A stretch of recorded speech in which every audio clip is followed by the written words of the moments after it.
real business owners.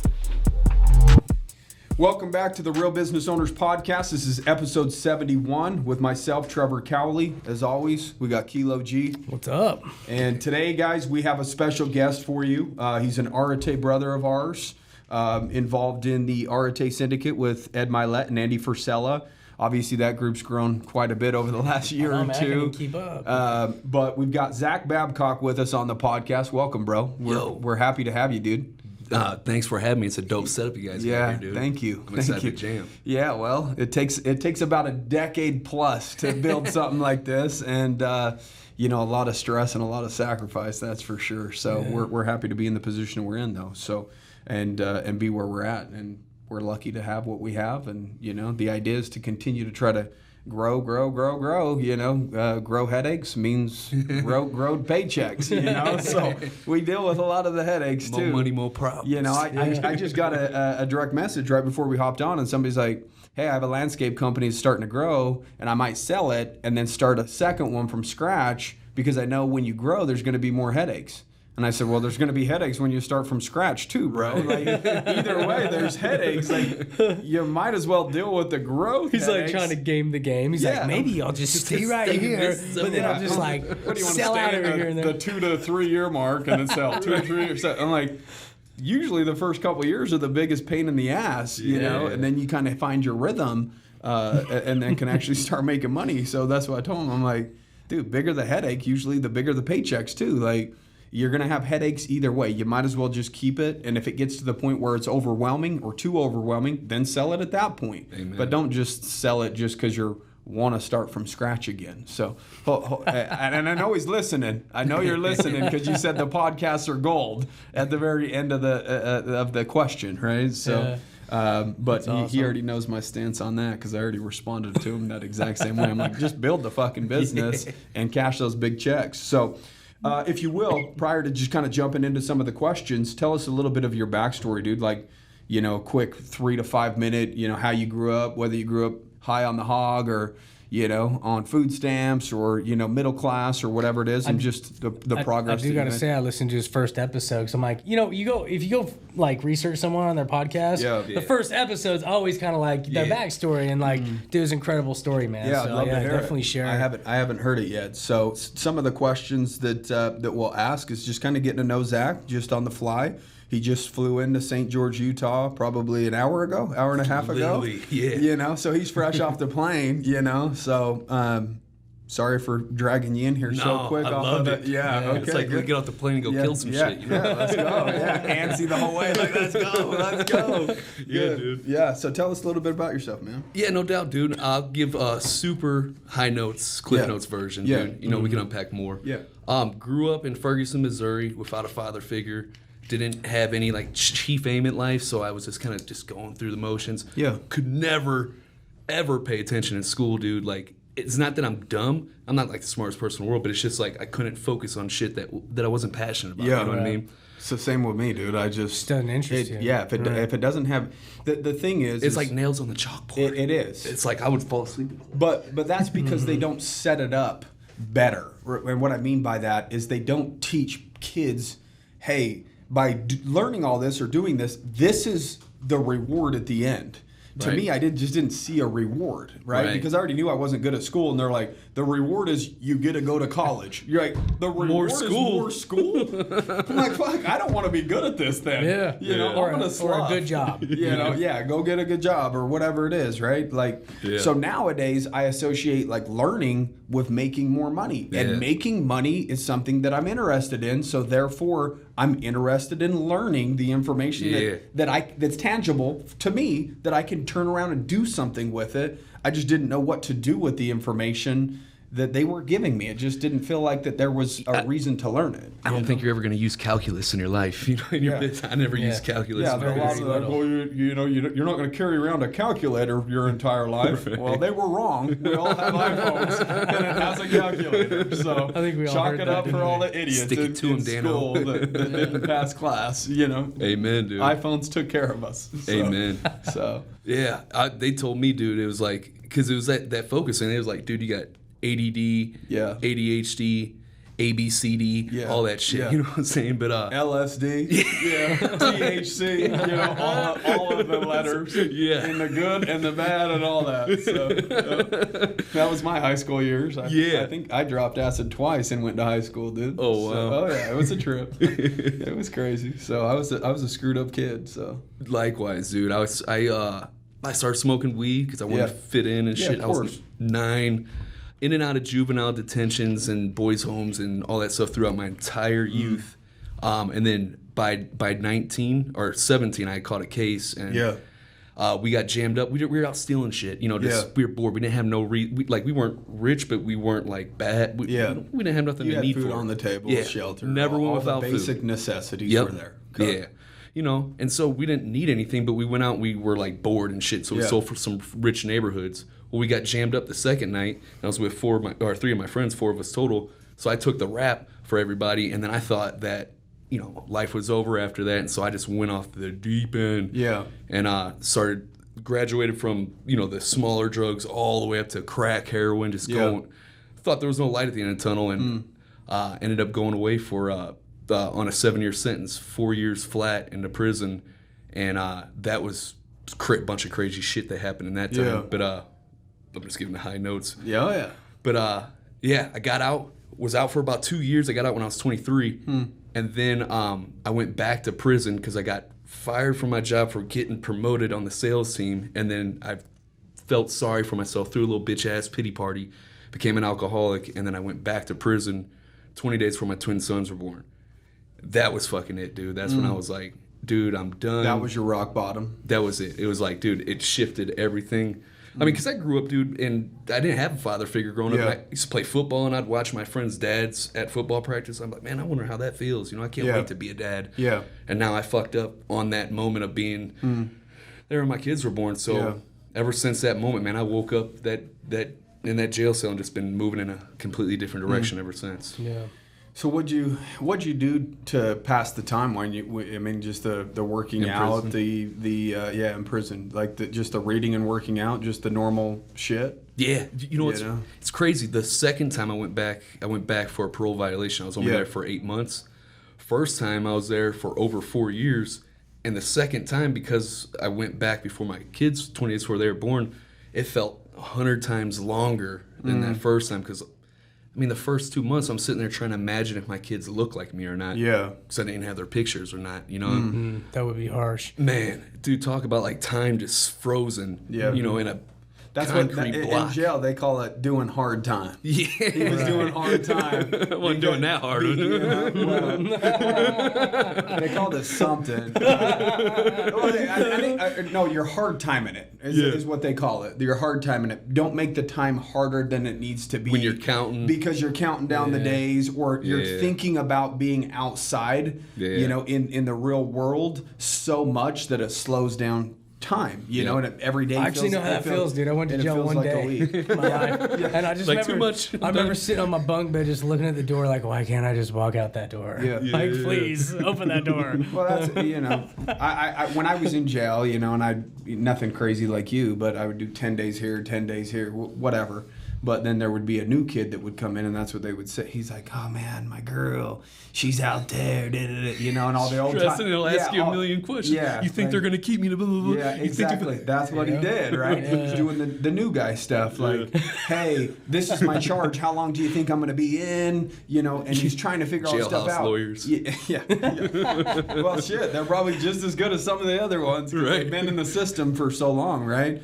And they're like, dude, quit hard timing it, bro. Like, if you're thinking so much about just be here, try to be the best that you can be, exercise, read books, figure out a way to pass the time. But if your way to pass the time is just thinking about being on the outside, that's hard timing it, or whatever is what they called it. Again, I'm not a professional prison speaker, right? Whatever you want to call it. But, these are some words that I caught. There's a blue ocean in there right now, my bro. 10 days of roughing it, So, dude, that's actually really incredible, though, that you were 9 when you got introduced to weed. Like, I was 13. I look back and I see 13-year-olds. I'm like, Yeah. And I was a still little young too, baby though, when I yeah. started running around with that rough crowd, getting introduced to that stuff. So I can't even imagine like 9. What is that, like 4th grade or 3rd grade? third grade? Like, holy shit, man. It was pretty crazy. OG, dog. OG right here, huh? I mean, it was really stupid. It was I was doing all that shit because I was trying to fit in with other people, and most of the stuff I was doing back then was like out of integrity with who I really am, you know. Yeah. But, you know, because we all want to fit in with the crowd. Oh, yeah, of course. It's in school. There's a few different crowds. You got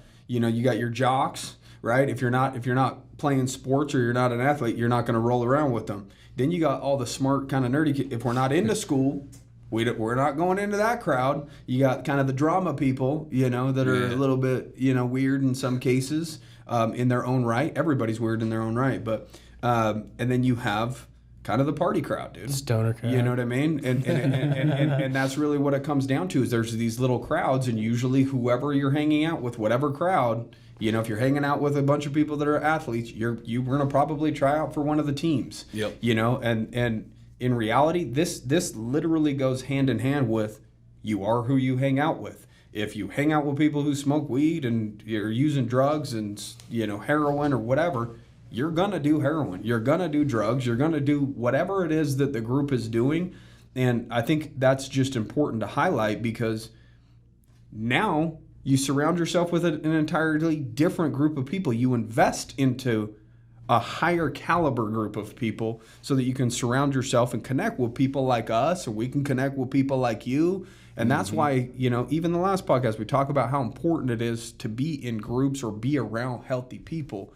Because if you're around healthy people, you're probably gonna be a healthy person. Yeah. And so when you're 9 years old, it's not like you're sitting there digesting that like that. Well, shit, right? most adults aren't even conscious of it yet. Yeah. You know, there's like, oh, these are my people because I grew up with, or the family I've been around my whole life. Yeah. They don't think that they can strategically pick who they want to surround themselves with to level up. You just feel like you have to fit in somewhere, when it's okay not to fit in somewhere. Yeah. It's okay to just kind of be your own person. Do Same your way own I got thing, in. That's the way I got into smoking weed and running around with the rough crowd. It's where I felt like I fit in. So I get it was that. my damn cousin. Shit. Your cousin got Cousins. you in? He got you Yeah, in. well, he came over and was like, "You ever wonder what it feels like to smoke weed?" I was you ever like, see a $20 bill on weed? Yeah. And I was like, I guess. I mean, I haven't really thought about it a lot. You know, it's not like I stay up at night thinking about it. He's like, well, think no more. Yeah, I got some. Yeah. He's like, let's cruise over to the Barlow's, bro.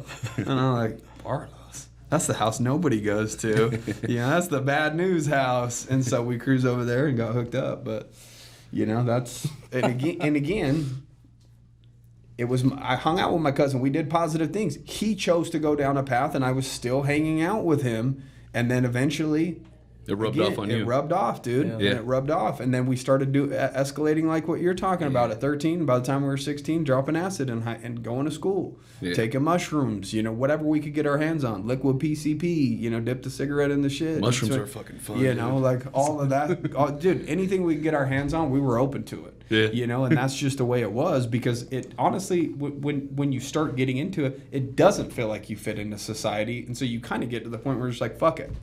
Fuck everybody else. Like, I'll do whatever. You know, let's just hang out, let's party, and who cares about what society thinks, right? But in reality, all you're really doing is shooting yourself in the foot. Now, not because you're worried about what other people think, but the fact that you're just trying to fit in, dude. You know, fitting in is probably the worst possible thing anybody could do, because we just made that one post the other day. Fitting in nowadays means you're fitting into average. Yep. You know, because that's what the majority is. And when you're fitting into a group of a majority of people, right? You, if anything, find the small groups of people that are hard to penetrate. It's hard to get into those groups, because if it's harder to get in, it's a bigger barrier of entry. It's probably like that for a reason. Yep. There's probably because they're doing shit and they don't want shitty people to penetrate what they're trying to accomplish, right? Yeah. And so obviously the least path of resistance is hanging out with shitty people, because they'll take everybody, you know. So it's easy to get in those crowds. You got fucked up. You went to jail. Got out. Went back to jail. Got out. What'd you do after you got out? After that 8 months, you were able to see your kids, all that good shit. Like, where was your mind at that point? Yeah, I mean, it's crazy that you just broke it down like that because that's the exact starting point. Well, the starting point was like, everybody says you got to start with why. Well, that's bullshit because you can't start with why. Yeah. Because how can you know why something's important to you if you don't know who you are in the first place? Right. So, like, when I woke up, I was like, this isn't who I am. I'm a good father, dude. Yeah. I couldn't wait for this shit for the rest of my life, Yeah. you know? And so that was my identity. Everything starts with your self-image, right? And then I did that. Then I had my reason why was to get back in my kid's life, right? And then so I didn't know when I was coming home at that time, but I knew that that's what I had to do because that's who I was. Yeah. And I didn't know how I was going to be happy and successful and be in their life and be thriving, but I knew that I was going to have to change people, places, and things. That's the only thing I knew, bro. And so I literally started with just that. I didn't know all the house, everything else. So I got out, tried to get a job. Couldn't find a job anywhere. Like, trying to find a job as a convicted felon's a fucking joke. But I'm grateful for that because it led me to where I'm now. But I got into network marketing when I started off, and you couldn't even scare me off with the word pyramid scheme when I first started. I'll take anything. I'll take scheme. I didn't even know what the hell it was. At the bottom of the pyramid. I'll try to climb up. Yeah. You know, I'll make the top guy a lot of money. Just sign me up. Where do I sign up? Just any opportunity at that point probably seemed, you know, let's go. Yeah. I didn't even know what it was, dude. And so I got in and I started not like killing it, but for me at that time I was killing it because I went from nothing, not being able to get a job, to almost $2,000 a month residual income within my first 6 months in the company that was based out of here in Lehigh, Utah. And I came out here a bunch of times back in 2015 when I was doing it. So it was cool as shit. But then, you know, that shit wasn't my thing, you know? Yeah. And so I lost my passion for You it. ran out of family and friends to bother? Exactly. It wasn't my thing. My network wasn't big enough. It just wasn't my thing. I just needed to, you know, find more friends and then I'll go back into it. Yeah. You know? It was like... You were the guy that everyone was trying to avoid after a certain period of time. Bro, if you look at the memories on, you know, Facebook has the memories things. Yeah. It's every day it was like a picture of me and another friend or somebody having them hold up the product. Yeah. Hey, we're trying samples. Yeah. You know what I'm saying? Buy my shit. All you know? up in the DMs. It's so good to go through that shit, though. It is. There's a lot of lessons that you can extract from. So many that I use today. A lot of things that you just kind of crumbled up and threw away from the past. You can still take a lot of powerful lessons. Yeah. Robert Kiyosaki and Rich Dad Poor Dad's like, you want to get started? Join an MLM. Yeah. You know, he's like, you're going to learn great sales foundation. Exactly. You're going to get education on it. And you're going to learn rejection. You're going to learn all these things to overcome. Yes. Yeah. And that's just developing you. Yeah. You know? Exactly. What do you think that you went through a little bit for you to get to that point, though, where you're like, dude, this isn't me. Like, my self-image. This isn't me. Like, what are you talking about for network marketing or when I was in prison? I was just going back a little bit when you were like, man, this isn't me. Like, you had to work on your self-image. Like, what were some of the things that you went through to like realize like I'm better than this? Well, dude, that was like, it was like when I woke up and missed on my twin boy's birth. Like, that was like getting dipped in the fryer, and you know when you get dipped, you jump out like, oh shit, that's hot. It was like that. It was like instant. But there was a bunch of events leading up to that kind of started to get, you know. But that was like the final straw that broke the camel's back, the way to put it the best way for me. But like, dude, when I was in prison like the first time, like, this is kind of a long-winded story. Can I tell you something that happened the first time I was in prison? Oh yeah. Because this shit that happened and that I'm about to share with you, I still use the lessons today. It's so fucking powerful, dude. Like I was in the hole for tattoo violations, and I was down there for 2 months. So 2 weeks in, I get called back to the captain's office, and I'm thinking like, why am I getting called back to the captain's office? You know, somebody told on me for something I hadn't gotten in trouble for yet, or they're trying to get me to tell on somebody else. Whatever, boom, boom, boom. Go back there. And I'm like, dude, I ain't got shit to say. Put me back in my cell. Like, you know, when you come back here, it's nothing good, right? I'm like, dude, I don't give a fuck. Put me back in my cell. You got me for 2 months, whatever. He's like, Mr. Babcock, we got a phone call over the weekend. Your mom let us know that she had to break into the bathroom door with a screwdriver and found her sister dead on the floor with a needle in her arm. And I'm like, last thing I'm expecting. Yeah. Like I didn't like it was like a misfire, right? You know, your brain is like, chick, chick, you know, and then it hit, and then like all the, you know, tears started flooding down. I'm like, and they gave me a 30-second phone call to my mom, like legit 30 seconds. We're bawling our eyes out, and then the phone hangs up, And then they put me back in my cell. And then for the next 3 days, didn't get out of bed for anything except for use the restroom. Didn't eat nothing. Just sitting there going fucking crazy, man. Because all I could think about was all the mean things I ever said to my sister. Like, goodbye, I never get to tell her. The fact that my mom's mourning her death and at the funeral and her only son's in prison. All this shit, right? And just like voices going in my head. Like, it was crazy. But that third day, I like kind of lucked into this. But I woke up. And I was just like so beat down, and I'm not like a religious person, but I believe in God. I'm spiritual or whatnot. Yeah. And I'm like, God, why am I still alive? Like, there's got to be a reason, or else I wouldn't be here. What can I do right now to find happiness and peace? And I didn't know what I was doing in that moment. I learned later on, 7 years later, from reading one of Tony Robbins' books. But like the questions that you ask yourself or that you hear, anytime you hear a question, you have to look for the answer. So if I'm like, yo, what kind of mic is this, man? Everybody's like, yo, what kind of mic is that? We're all thinking about that because that's just how our brains work. Right. And so, you know, whenever you're in shitty situations like that, a lot of times we'll say, like, why is this shit always going to happen to me or whatever? And that forces you to look for the wrong answers. But go through the pity party stuff. Yeah. Go through the pity part and you're searching for the wrong answers. But by asking empowering questions, what can I do right now to find happiness and peace? Or what's the next best thing that I can do to get me one step closer to the goal? You search for the right answers. And I didn't know what the fuck I was doing. I literally lucked into that at the time. But I asked that question, and I was in that 8x10 cell. There was no fucking way I was getting out. Dark, dirty, lonely, depressing cell. And there was no way I'm getting out of that. If I'm in there for 2 months, that door's thick as fuck, right? But asking that question, I found that I could dominate my space. And literally built this crazy routine. I won't get into the details, but like OCD don't have shit on this, right? But I dominated my space. Worked out at the same time every single day. Cleaned my cell like thoroughly, Army style, 9,000 every single time at the same time every day. All this stuff. And as an end result, after that, towards the end of that stay, I found a real peace of mind in a really, really dark time. And what that taught me was to use that tool, you know, of asking that question, but also that doesn't matter what the fuck happens to you, because you always have the power to control how you respond to anything that's thrown at you.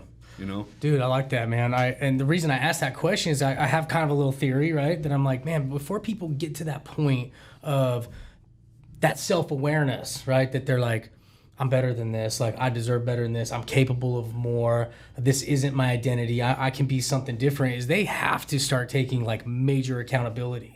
Right, like you gotta start owning. Like, I'm here for reasons. I put myself in this position. I'm not a victim. I did this to myself. You know, and so that's kind of a theory I've had as I've broke down and developed my own self-awareness over the years. Is like, dude, I didn't even start developing that to even start working on me and thinking I deserve better until I started taking full accountability. And so I was wondering if you were like similar situation where you're like, fuck, dude. I got myself here. And in those moments where you start creating your routines and all that stuff, it's like, you had a whole bunch of just accountability that you had to take on before you start working on yourself. I was just wondering if it was the same for you. Oh, dude. So. Yeah, I mean, like, that's why it's hard for me to have compassion for people anybody that blames anything of why their life is fucked up. I don't care what kind of system is designed against you, even if there is one. I mean, the prison system is designed to keep motherfuckers like me in prison and going in and out of it for the rest of my life. But I beat that system. Yeah. Fuck that. You know, it's totally up to you on how you respond to whatever's thrown at you. Yeah. I like you know what else I took out of that is systemizing and having a routine. Mm-hmm. Yeah. How powerful that is, because, and here's a big reason why.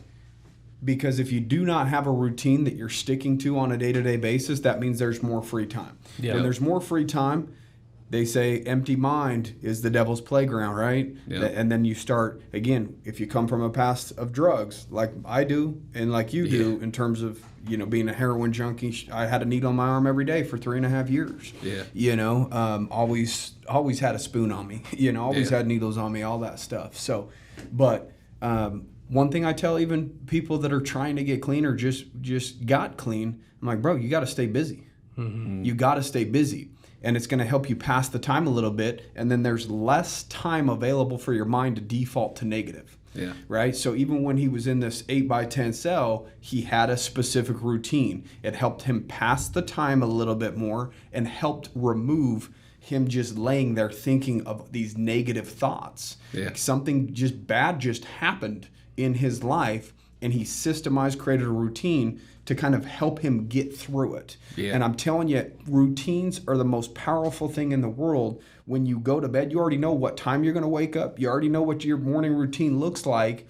And it's about finding something that fits, your lifestyle and what you believe, whether that's running in the morning or working out or meditating or, reading or whatever it is, right? That's one thing I like about 75 Hard is that I get my morning workout in, I get my reading in, and get my meditating You better in. stay on that routine. And that was pretty much my routine anyways. Yeah. It's the second half of the day that, obviously is making it a little bit more difficult because now I have a nighttime workout to get in and the gallon of water and all that. But that's one thing that I pulled out of the story is that once you got systemized, even in an 8x10 cell, and you created a healthy routine for yourself, you became a healthier individual, happier individual, and mentally you were probably in a much better place than if you would have just laid there like you did for the first 3 days, right? Just thinking of just negative to the point where you didn't even want to eat. Bro, and you didn't even want to move. Every second of the day, like the nurse would come around at the same time after lunch every single day, and we'd sit by there and ask for an MSR, a medical service report, to fill out for some bullshit. Just a little shit like that. Like you're saying, every single piece of the day, writing letters at the same time, reading at the same time, cleaning up the cell at the same time.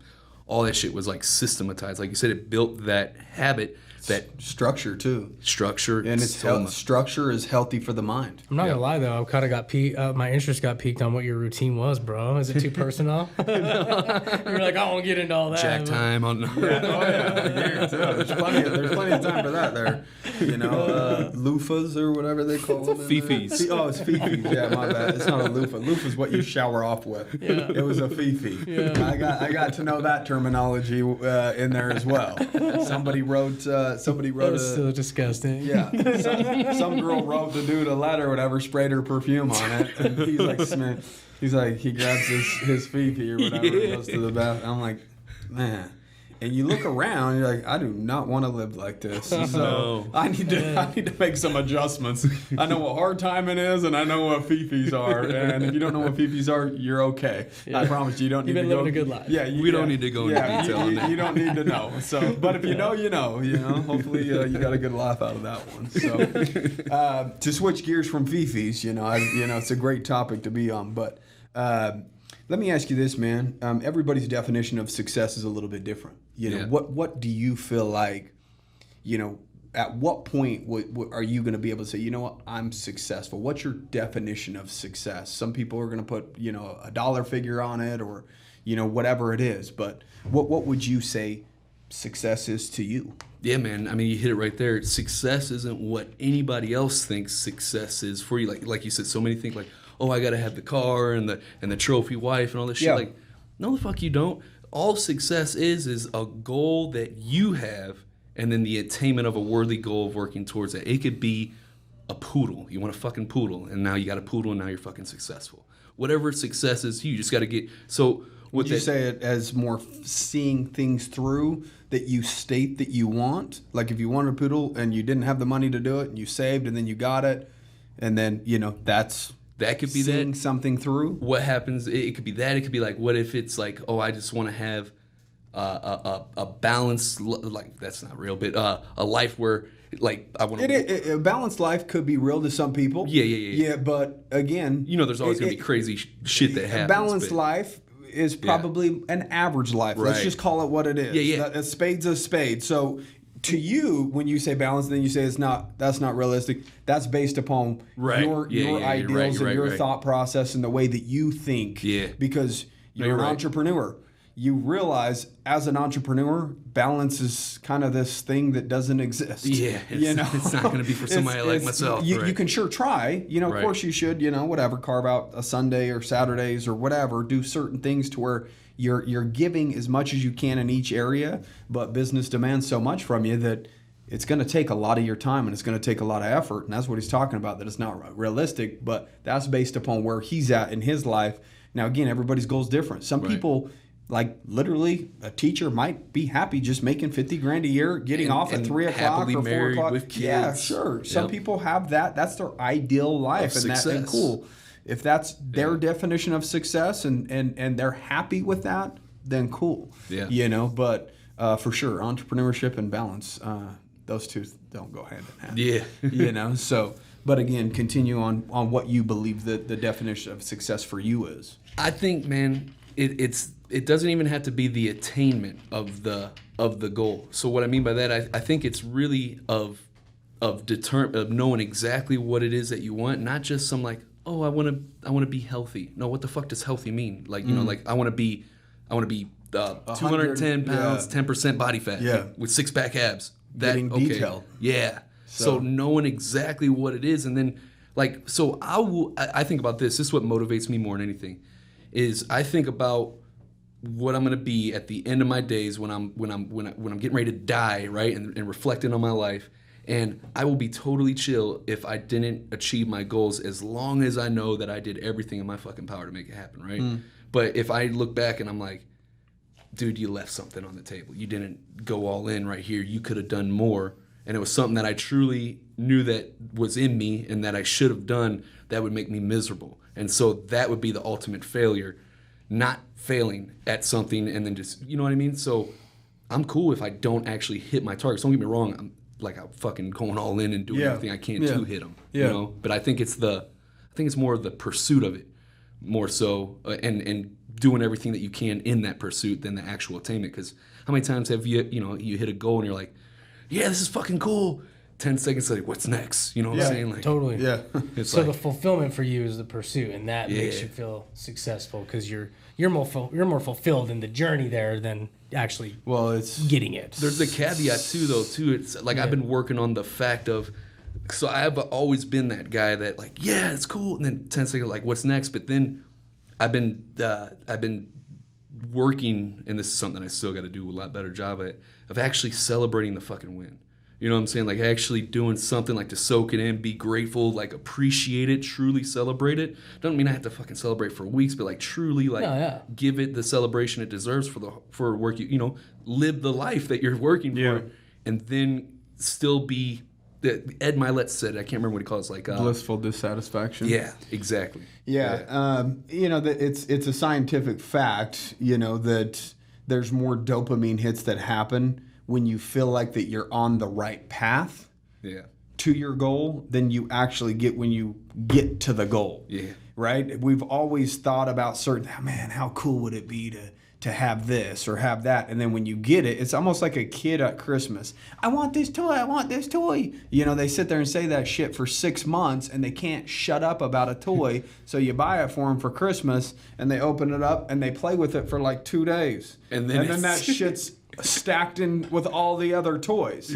So the thought of the toy itself was much greater than the attainment of the toy, and that's still programmed into us today. Right? The dopamine hits happen when we feel like that we're just making progress, right? So if I wanted to lose 50 pounds and I step on the scale and I've dropped 10 pounds that month, I'm going to get a dopamine release because I'm moving in the right direction. Now, obviously, if I step on the scale and I gained a pound, you're going to mentally be, on suicide watch or whatever, right?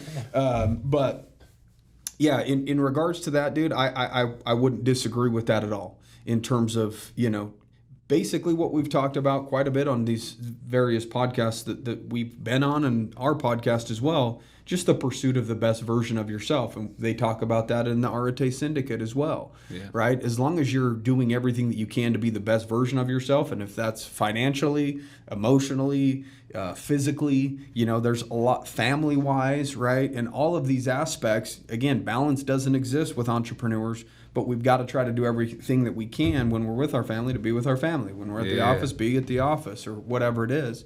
But it's, I would just say, for the most part, everybody just wants to be happy. And that's why I was saying, if a teacher's happy, making 50 or 60 grand a year, and they have the summers off to where they get to go travel and do some of the things that they want, if the time is valuable to them in terms of that 3 months, that's a perfect position for them if they want 3 months off every single year, right? Maybe that's their definition of happiness. But I would say untapped potential, just as you were talking about, is a very depressing thought.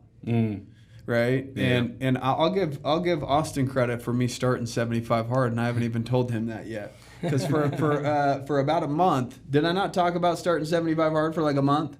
Oh yeah. Yeah. So Like 3 months. yeah, it was about a month and a half maybe. Come on, bro. Come on. Yeah, like seriously, wanting to do it. And I kept saying, I just don't know what to eat. I don't know what I'm going to eat. Like I can get the 2 workouts, the gallon, all this stuff. I just don't know what meal plan I'm going to follow. And then after saying that how many times, for that month and a half, in your case, 3 months, I guess. Call me out, why don't you? We're on air, bro. Bring it back down. And he says, well, it sounds like you just really don't want to do it that bad. You remember saying that? Yeah. Yeah. So, and then it kind of hit me. I was like, well, I do really want to do it that bad, and I'm just utilizing this one thing as an excuse. And I think a lot of people have that same exact problem in life in general. You really do want something so bad, but you're utilizing excuses to make you feel comfortable for not pulling the trigger. Yeah. And I think that's something that, and it would eat at me a little bit, like, man, I really want to start it. And then in some cases, having people around you, thank you for calling me out, Austin. Now I'm on day 34. I probably would still be like, yeah, I'm going to start. I just don't know what I'm going to eat. But, New Year's is coming up. I think I'm going to do it on January 1st. It's just so easy to put off our goals or what we know for a fact is going to make us better. Yeah. And I think that's the Achilles heel of, the definition of success. Yeah. We keep putting off our potential. We're putting off our potential. We're making excuses and giving us, we're letting ourselves off the hook for not ever pulling the trigger. And I think the only thing that you're wasting is your life by not, if you have a thought, execute on the fucking thought. Yeah. If you've thought about starting 75 hard, start 75 hard. If you've thought about starting a podcast, start a fucking podcast. Quit talking about, oh yeah, I need to do this or I need to do that. If you've thought about starting the business, start the business. Yeah. Every day that goes by that you're not doing something is your potential is slowly just fading. And it's going to make it harder and harder and harder every single day. Just look at it as a beast, something that's growing. Yeah. That's a bigger mountain that you're going to have to climb in a day or two or a week or two or a month or two or whatever it is. And so untapped potential is a depressing thought. And that's what you're basically talking about. When I die, I don't want to look back and see that I had so much potential that I just didn't tap into. Yep. And the easiest way not to tap into it is by continuing to make excuses on why you just don't need to pull the trigger today. Yeah. Dude, so many fucking people get caught in that analysis paralysis, whatever the hell you want to call it. See, I could already tell, like, I'm not that type. I'm like the opposite. Like, I'm the kind of guy, like, that jumps off the cliff and grows wings on the way down. Yeah. So, like, I'm the action taker, but there's also pros and cons to that shit, too. Course, you know what I'm saying? Yeah. So, it's like finding a balance with that shit. But, man, it feels like, I don't know. I don't know if this is true or not, but it just seems like, from the people that I talk to, that most people tend to veer on the side of, I want to think it all the way through. It's got to be perfect before I do it, blah, blah, blah, blah, all this shit. I'm like, no. Like for instance, for an example, I'm, like, deep into, like, system shit right now because that's where I'm at in the business. We're at 6-figure, right? And we're scaling. And so, also to follow up on one of your points, I was trying to find all these different solutions for someone to come in and do systems because I didn't want to do it myself because it's something that I don't particularly enjoy. And I was saying, like, oh, I suck at them. I'm a marketing guy and blah, blah, blah, blah, go, go, go, but, shit like that. But then I tried all these different solutions and they weren't the right thing. And it was because I wasn't doing any of it. And so now, like, I took the reins on it, and we got an operations director in there, but I'm, like, building out the initial procedures, the weekly procedures, daily stuff, and just building stuff out. And then we're also iterating, but taking that action on that, right? Doing shit that I necessarily don't love, but now I've grown this love for it. But what I'm trying to get at, though, with that, by actually building out the systems and all this shit that goes into it, now I'm I just lost my train of thought that quick. And when I sit there and try and think of it, it's gonna pop right back in as soon as we start talking about something else. I guarantee it. Yeah. It's the untapped potential. Fuck, dude. If I sit here and try and think about it, it's gonna drive me crazy, dude. No, you're good, man. No, you're So good. you're jumping into systems, doing it yourself. Yeah. You didn't want to. You wanted to delegate it out. Yeah. But what did you learn about yourself by just What fucking were you doing just talking about? You were talking about the analysis off. paralysis. People that fucking wait too long. And they're just trying to systemize it or make sure that it's just systemize it to the point where it's perfect prior to launch. Yeah. When it doesn't work that way. You can't get shit that's what it was. You can't get shit perfect until you actually do it. That was the whole point I was trying to drive home. It fucking slipped that quick though. Yeah. But like with systems. Those are the years of the drugs, bro. I have the exact same thing. And it's just me like it's gone. Where'd it go? But like you guys, you're way further along in business than I am. So you already know about the whole systems process. You can't build out a system in its entirety. No. Until you fucking Even if actually you do map it out perfect, there's going to be so much bullshit you got to go through to actually get it there, right? So it's better just like map it out, start it, and then adjust it as you go. Document. Right. Well, the question is how do you map something out perfectly when you don't even know what the problems are going to be? Yeah. But that's the mindset sometimes. It's like, ooh, they're looking for every little problem, and it's just keeping them from actually just doing it, man. They don't even know what the your real business problems needs are. a system. Yeah. Like, build it. Yeah. Make mistakes. That's Fail forward. Like if somebody says what we're great at, I would say making mistakes. But we learn from those things, So we like them, So it's okay because mistakes ultimately make you stronger, right? Yeah. That's really what it comes down to is, if somebody, we put off launching a podcast. We put, I think everybody gets stuck in this thought of, well, I don't know. They're wrestling a little too much with something that they know for a fact. Even if it doesn't work, they're still going to be better off for at least trying. So if they go into it with that type of mentality, then it's going to be easier to pull the trigger. Yeah. I guarantee you the perfect plan will fail. Yep. The only thing that you can plan for is the unplanned. Yeah. The unplanned will happen 100% of the time. Yep. Every business that we've ever done has had tweaks, changes, adjustments. That's what, dude, you take the freaking car down the drag strip and this was rattling or this was this or this is what I felt. They make the tweaks and changes. Even though it comes to the track as a car, there's still a bunch of mechanics sitting there and they know fucking cars pretty well. Yeah. You would think that they should be able to do it at home in the shop and you roll out and you're good to go for the NASCAR 500 or on the drag strip or whatever it is. But there's people there that are continuing to work on little teeny issues or little teeny tweaks to continue to make it better and better and better. And these are people that have done it for many, many years. We've been in the business game for a long time. There's still many times that we fail at things or that we fuck up at things or, hey, what can we do here to make this better? Why don't we add more people if that's what we need in this area? You're just never going to know what you need until you pull the trigger on it. Once you pull the trigger on it, all the shit will come up to the surface and then, get your shovel out and you address it for one shit pile at a time. Why do you think people are scared to make mistakes? Like, because like I guess what I think everybody has this to a degree. I don't know. I think it's like the biggest fear next to death is like being outcast from the tribe because we're social creatures and all that shit, and that goes back to our primitive stages and shit, right? And so like, back then if we got, if we say, oh, you're not part of the group no more, that meant death, because we didn't have technology. The saber-toothed tiger going to eat your ass, right? But now it's not, there's those dangers aren't involved, but I guess it's so embedded in us. And so I feel like people don't want to take a step backwards, bro. Yeah. That's really what it comes down to. Yeah. So what happens is fear of loss. Yes. Yeah. It's also programmed into us too from our childhoods, man. Yeah. Like we're all raised by our parents that are programmed the same way, where it's like, don't do this, don't do that. You're making a mistake here. You know what I mean? It's like you're kind of programmed. Yeah, you're because they want to protect you. Right. Okay. So don't do that. That's hot. Don't touch this. Don't do that. In other words, don't put yourself at risk for harm. Yeah. That's what we're taught ever since we're little. You get on a bike, put a helmet on. Do this, put the elbow pads on. Do this, do that. It's all about protection. So when we get older, what are we doing? We're trying to protect ourselves from harm. Yeah. We don't want to make a mistake because mistake means harm. Yep. And when it really doesn't mean that. Yeah. Some of the best dirt bikers in the world they've been harmed many, many times. Yeah. But I guarantee you, trying that double backflip and crashing, they ended up figuring it out, and now they're better off for it. Yeah. We're also like programmed to care what people think so deeply. True. Yeah. That it's like, why's Tommy's kid riding his bike already? My kid's struggling over here. And then you're over here beating your damn kid like, what the hell, man?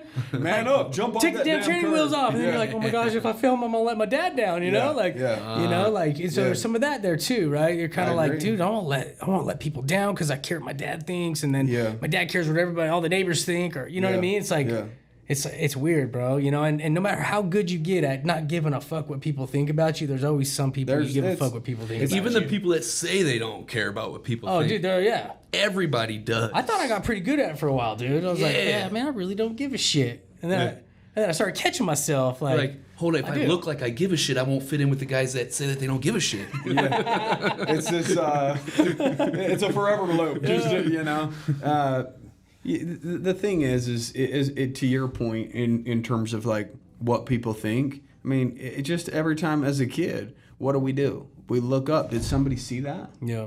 You're looking for somebody to give you that positive reinforcement. When you hit the baseball and you're at first base, what are you going to do? Right. You're looking at the Looking for that stands. praise. You're looking at your coach.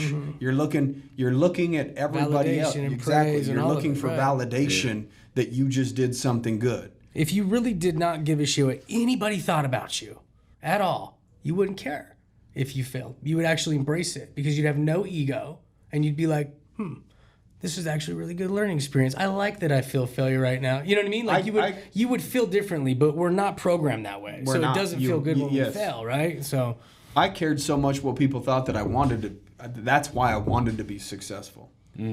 Because I was a fucking loser.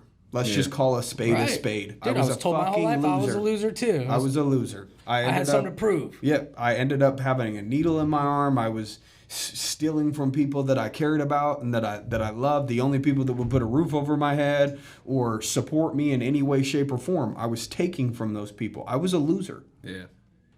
And I didn't do well in school. Out of 365 people, I think I was ranked 362. So there's only three idiots more idiotic than me, right? And they probably transferred to a new school or just never showed up. It could have been worse. Sounds like it could have been worse. 369. I could have been 370 out of 365. I'm just so dumb that they just put 5 spaces in between me and the last person. My GPA had a 1 in it. Let's just put it that way. It's like 1.9 or 1.8. It was bad. But the one time that my mom was proud of me, I can't say one time, academically proud of me, is when I passed every class. The whole card was D, F, or no, D minus, D plus, D, and then there was PE, A, weight training, A, and so I passed every class. That was the first report card I got without 1 F on it, and she put it up on the fridge. Dude. Wow. Talk about low standards, So, but we grew up rough, so that was a good time, dude. When Trevor brought home a scorecard or whatever you want to call it, that I passed each class. But I think that's a great question though, dude, because there's probably so many factors in obviously we just chopped up a bunch of options. A bunch of options. Of like why we. But I was the loser at school. I was supposed to be a failure. My grades said so. We put weight on grades, and a lot of the smart kids are like, oh yeah, I'm 4.0. Here's my SAT and this and that. Such bullshit, they put all this weight on that, and you feel kind of like shit because you're not performing like everybody else is performing academically. So then it makes you want to use drugs and do this and that even more, and then you get caught in this spiral. But I was a flat out loser, and it got to the point when I was 23 years old and I had nothing, and you start looking around and people that graduated school with you, they're buying their first house. They're starting to create a family. They're making progress in life. They've already graduated college and they're starting to make something of themselves. And, that was one of the moments that kind of hit me. It's just like, I'm exactly how they fucking thought I'd turn out. Like I'm another statistic. You do bad in school, you do drugs, you're a loser, and you're always going to be a loser. Yeah. I was living up to that expectation 100%. Yeah. And it got to the point where I wanted to be successful so bad just so I could say fuck you to everybody that expected nothing from me. Bro, that's been the external driver still to this day. And so like I got fucked up there for a minute because like I went and interviewed Andy back in 2019. And one of the things I asked him, I was asking like on that Underdog Empowerment, I was like, do you get to the point you proving motherfuckers wrong? He's like, yeah, in the beginning it was cool, but then I got to a part where it was just like it was more about proving myself right. And then I was like, oh, that's eye opening. I was like, that's deep. But then I was sitting there thinking about it, I was like, man, I just don't think I'm there yet because I love fucking proving motherfuckers wrong. Yeah. And then I went back a year later and I followed up on that question. I'm like, Andy, dude, like that was profound, and I'm starting to hit that part. You know, where I had this shit, the reasons why I'm doing it. Mm-hmm. Like I've always had those internal stuff, but I was like, dude, I watched a Michael Jordan documentary, and long after he was alpha dog, he still found external motivation to go out and dominate people. Like after that playoff game, when old boy said, "Nice game, Mike," and then he went out and dominated him the next playoff game, and it didn't even happen. He made it up in his mind. Yeah. He just kept on finding it. That was a common theme throughout his entire career. He just kept on finding other external motivation. I think with somebody that gets to that level that's that great, in order to have a competitive drive still, maybe that's something that he had to do. He had to game his own mind. Yeah. He had to play games with himself in order to create drive and motivation. Because let's be real, if you're at the very top, and there's nobody above you, what's gonna make you want to get up at 4 a.m. or 4:30 in the morning? You know what I mean? Yeah. And then you're just like, fuck, I got to start playing mind games with myself in order to continue this same level, right? Like again, I can't say that I've been number one at anything in terms of the best of the best of the best, right? And so, I mean, obviously he has his little quirks and things that he uses in order to continue to perform at his peak. But maybe you got to go back to making shit up and you know, throwing it in other people's faces because you really don't have anything else. You know, at that point, you can rest on all your accolades at that point, but you know, talk shit to yourself for somebody else, and then it's, you know, he kills talking shit. Oh, even though he's not. Like, I'm gonna use that, and then go accomplish something. You know, to me, that's weird. Yeah, that's weird as fuck. It is, but it is weird. It's like even crazy in a sense. But I ain't gonna lie, I do that shit all the time. Like, all right, and maybe not to that extent, right? But I do it sometimes too. Like, but I remember everybody that's ever laughed at me, that's counted me out. Like, and dude, because I dealt with that a lot. Like trying to be an entrepreneur. Anytime I tried to collaborate with any entrepreneur, I was just that joker that just got out of prison that's gonna be back in a matter of no time. Who's this motherfucker trying to be an entrepreneur? Nobody wanted to collaborate with me, and dude, like that pissed me off. And then like even today, when I go places and people don't know me. When I first talk to them, you know, people make those snap judgments, and dude, I got a fucking long ass beard down to my nipples and fucking body full of tattoos. Yeah. So people are like, this dude's a joker or whatever. They, you know, they immediately underestimate. And I love that factor about it. But that's where the underdog comes in, dude. That underdog mentality. I tap into the underdog mentality all the fucking time. I just use it any chance I can. I try to get in. Is that why you named? Just so that you guys know, Zach has a podcast called Underdog Empowerment.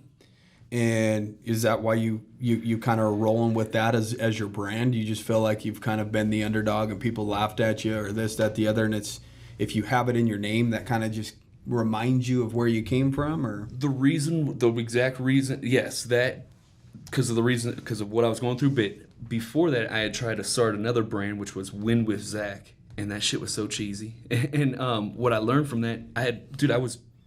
For almost 2 years, put out 3 videos a week on YouTube consistently, not missing a beat, and it was Win with Zach. They're still on YouTube. You can go back and look in 2017 and stuff. Cheesy ass videos too, and they make me cringe because it was when I was starting out. But anyways, but look at by doing that again to get me. This circles back to what we talked about earlier. Yeah, you know, the MLM thing. Even if it's a failure, there's still so much greatness that you can take. So many lessons. Yeah. And so from 2017, Win with Zach, you know, might not have went anywhere, but that was the vehicle to get you to this point of your life. Underdog Empowerment. And like what the main lesson that I learned from that, not only was that a cheesy name, but it was Win with Zach. It was about me. It's a movement that nobody else can get behind. But Underdog Empowerment, that speaks to somebody that resonates like, yeah, I'm a fucking underdog. Like, I'm going to prove these motherfuckers wrong. Like, people can buy into that. You know what I'm saying? And so the reason why I chose to name it that, because I was trying everything, dude. I was just throwing shit on the wall trying to see what sticks. Nothing. Nobody wanted anything. Nobody would ever collaborate.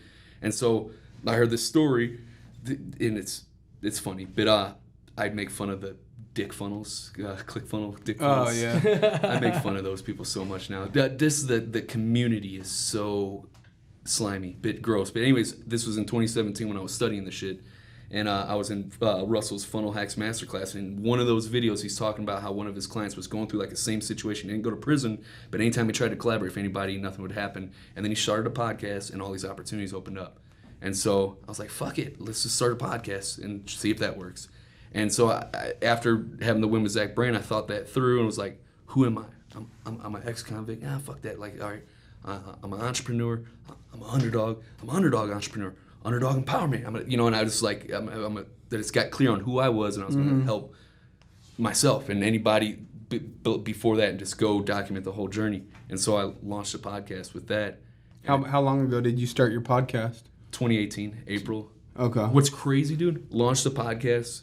Day 3 got it ranked on Apple, and then the next week had Billie Jean as marketing on the show, and then it's just been a spiral up ever since. But the fact that before that nobody gave me the time of day, and then 1 week later, in a matter of a week, had Billie When you Jean. say you have a podcast, people start responding. Bro, I had Billie Jean on my show. Before that, nobody would fuck with me. It was like, dude, there's something, because like I had never seen that type of success in my entrepreneurial up to that date at that point in time. And so I was like, what? Like, this is the real deal. And so I just started going all in on it. Well, that brings me to a point here. We talked about surrounding yourself with good people, right? We talked about, how much that can help you level up, right? And if you would have reached out to Billie Jean and just, hey, man, I want to talk to you for 30 minutes. Which I did, and he ignored me. He ignored me. Yeah, okay. See? So he's saying, I'm good. So if you guys ever want to connect with people that are at a much higher level, start a fucking podcast. Dude. Because you say, hey, I've got a podcast. I'd like to interview you. Yeah. They're going to respond in most cases. Bro. Because they understand the currency, the real currency of the world is attention. Yep. Mm-hmm. Yep. Whoever has the most attention has the most money. If you have the most attention, you can put out more offers. You can make more money with your businesses. That's just the way it is. Right. Yep. And entrepreneurs, even high-powered ones, understand that this is an attention game and a relationship game. They're not going to sit down with you and let you pick their brain for 30 minutes if that's the there's the no end. there's no value to them on that. But if you in a say I want to be on there podcast, is. and then you're communicating with them. Yeah. You can some cases get their cell phone number. You can text back and forth. Now you have this new person in your network, and it came from a podcast. Yep. So if you want to know the power of a podcast, and it might not necessarily make you a shit ton of money right off the bat, but it's going to make you a lot of new relationships Opportunities that ultimately create opportunities that then can create some form of income. Anybody can do it too, man. Most people are like, dude, I started my podcast on my cell phone. Yeah, he's talking right into it or an app or whatever. Right. You can start obviously bootstrap type budget.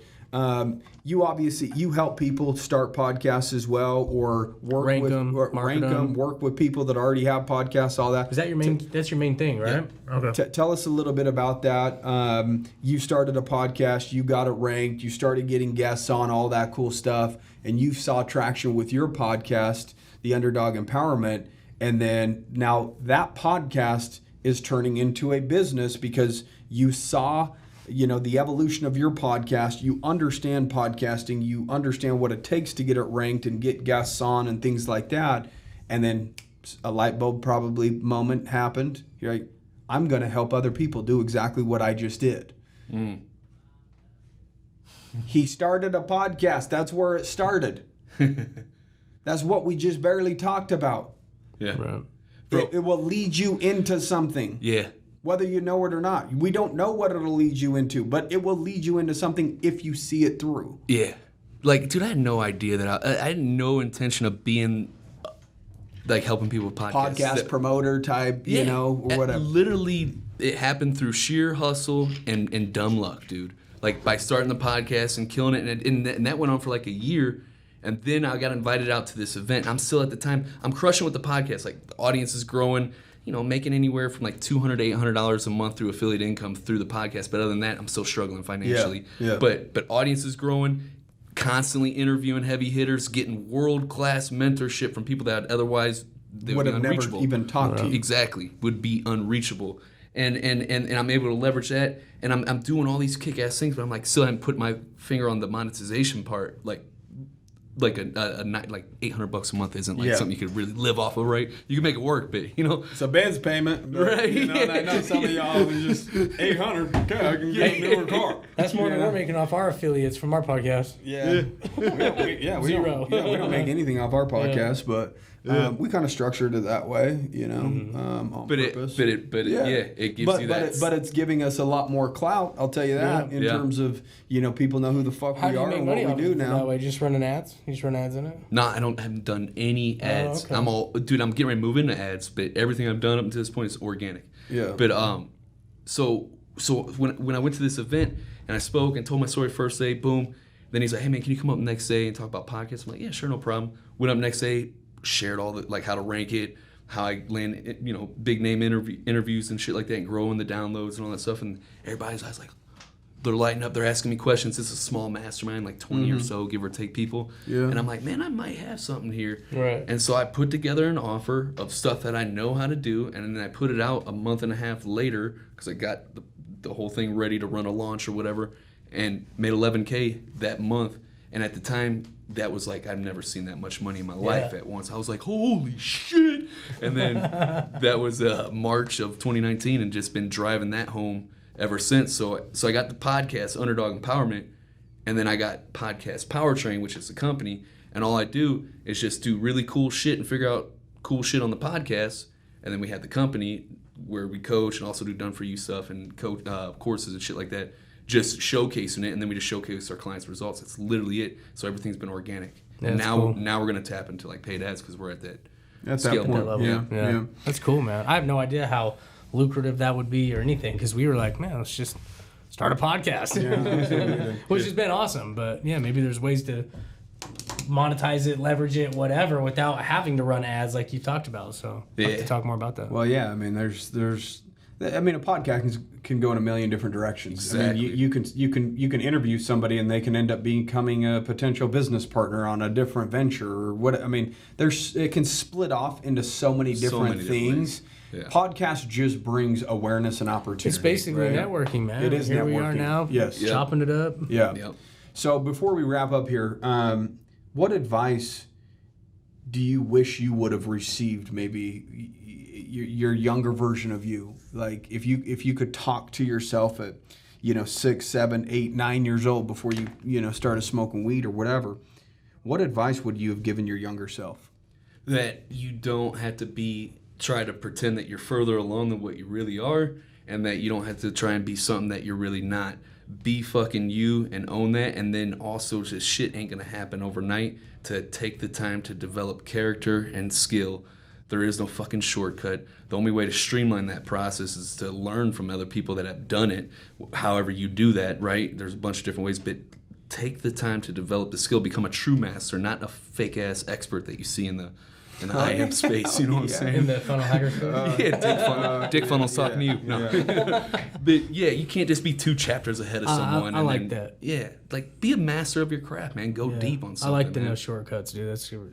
That's really good advice to give your past self, right? So, because we always look for the shortcut, right? Yeah, no, I mean everybody does, and everybody's probably no matter how much we talk about it, they're still going to try to find it. Right. That's the frustrating part about it. It's like, well, they say no shortcuts, but if I go, if I tried this or do that, I might get a little bit of edge. What if you try to go down a shortcut, you're actually just shortcutting the money that you could make sooner by just really putting in the work. Yep. That's really what it comes down to. But how do people find you, bro? Like if they want to connect with you, what's your IG handle? And secondly, if somebody is wanting to start a podcast or currently has a podcast and wants to, to pick your brain just for a minute and get to know what you do in total, maybe price points, all of that, where would they go to find you, to connect with you, to talk about podcast stuff, or just, jam with you on your Instagram? For sure, dude. Appreciate that. Instagram is Zachary J Babcock, ZacharyJBabcock. Funky ass last name. But you could find that on UnderdogEmpowerment.com. you scroll down, there's a podcast on there, and then all the socials and shit, we can connect on there. For the podcasting stuff, alphapodcasting.com. We could jump on a call, figure out what it is that you need. Do you need done for you production work? Do you need some coaching? Do you need to get us to get you booked on other podcasts? Whatever it is, we got you covered. Do you want a fucking course to do it yourself? Whatever.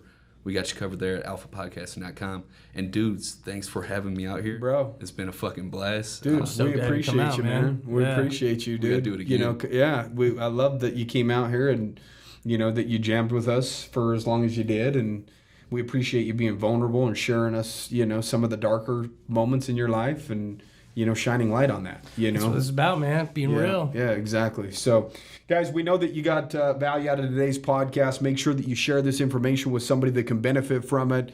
You know, if you prefer to watch it, check us out on YouTube. Make sure you subscribe there. Last but not least, make sure that you're leaving reviews. We love the reviews, preferably 5 stars.